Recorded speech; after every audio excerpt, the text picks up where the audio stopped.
Hi bazala mamzitho, welcome to Mkosi noMagatsheni. I am uMagatsheni. Mkosi wethu wanamhlanje bazala mamzitho.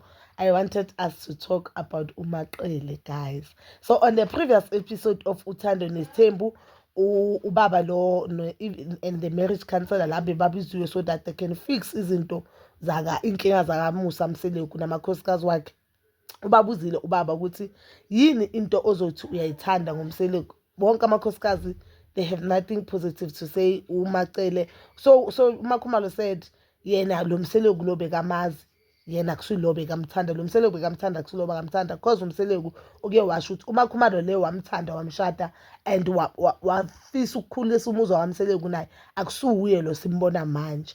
Then naye wathi because of that statement ufile ngathi naye lo mseleku lo wayemthanda akusuye lo wamanje. I do understand ezinye izinto uMakhumalo bekazisho there because uMakhumalo nomseleku they are going through a lot now.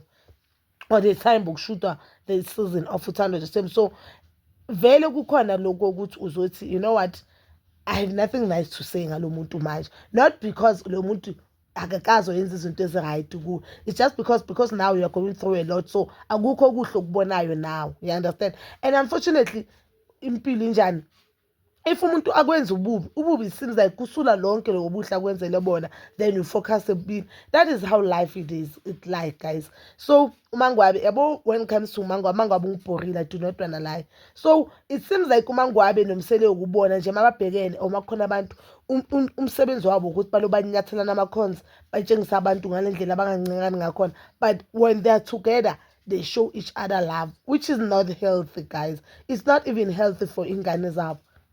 So Mangwabe uthiwe makabuzwa wathi yena alisekho uthando, you understand. But bambuza nje ukuhle kwenza umseleku, when on the diary uthi umseleku ubaba oqotho, you could have just said that on the table ukuthi no, yena baba umndaweni into engithanda ngayo ukuthi enganeni zakhe he's 100% there, you understand. Ngimthandela ukuthi ubaba oqotho ingane zami zikhula zazi uthando lakababa just because of this man engayikhetha. Ingane zami zalazi uthando, everything that they need is provided for. And nami as unkosikazi izinto financially he's 100% good, yena ngaba namaphutha wakhe, but when comes idingo zami nengane zami ze 100%. Even umayeni naye I understand because umayeni relationship yakhe nomseleku ayikho right man, and it seems like umayeni akas-understand Isithembu and ushada umseleku not because I understand Isithembu but because athanda umseleku and azitshela ukuthi kuzolunga along the way, but eyakhe inhliziyo ayisifuni Isithembu and she has never wanted Isithembu. Uhleli nje lapha just because uyacompromise, you understand. And unfortunately for her umseleku uloku edama nkosikazi and lento le yamphula umoya, and umseleku engathi umuzi wakhe ubuild up based on amanga, because izinto azithembisa amakhosikazi wakhe akusizinto azenza like makakheha ngathi ukudonsa ngamanga. If you look at i-relationship yakhe noMangwabe bacabanisa ukuthi wathi kuMangwabe she'll be the last wife only later to want another wife.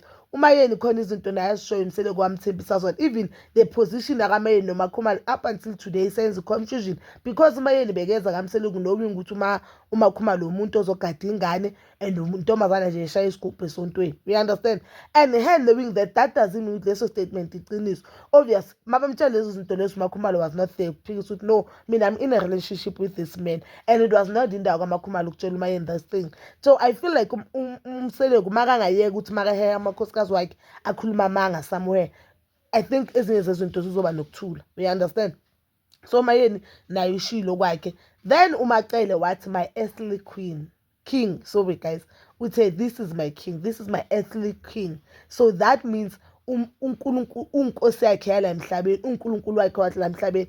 I find like I saw abantu abaningi they do have a problem with that statement. I as Magatsheni I don't have a problem with that statement because I believe ukuthi if unishadile umyeni wakho should be inkosi yakho yala emhlabeni, not ukuthi uyamdumisa, but kumele umyeni wakho umphathe njenge-king yakho as much as naye kumele akuphathe njenge-queen, you understand. So I didn't see anything wrong. And remember uMaqele nomseleku now i-relationship yabo imnandi, they are happy, so I didn't see anything wrong. Even amakhosikazi mawahleka I felt like nihlekani because things that you are going through them bona boy too, they are not going through them. And uMaqele uhlala asho ukuthi yena uthandana nomseleko akathandana namakhosikazi kamseleko. Obvious izinto ezenzeka kamayeni as much as angabona ukuthi ubaba yikho wrong la, but azenzakali kuye.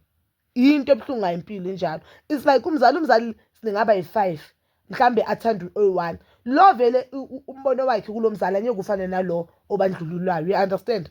And that doesn't make yeah saying ukuthi yena umseleko uyinkosi yakhe yasemhlabeni. Akasho ukuthi unkosi uyinkosi wonke umuntu and akasho ukuthi unkosi umseleko akanawo amaphutha. But umseleko uyinkosi yakhe. I didn't feel anything wrong guys, and I don't see anything wrong ukuthi uma yena athi umseleko uyinkosi yakhe yasemhlabeni. Uyinkosi yakhe yasemhlabeni vele.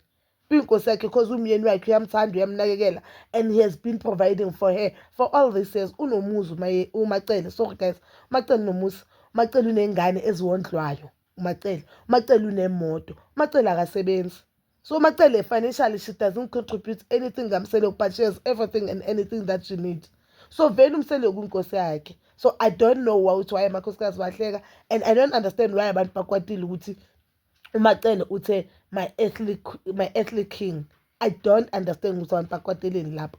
I don't see anything wrong. But bazalwa guys, you can comment down below ukuthi ningi-understand this ukuthi yini wrong ngale statement. And lo bubi ninobona umseleko, do you expect ukuthi uMacele nababone bongayenziwa kuye na?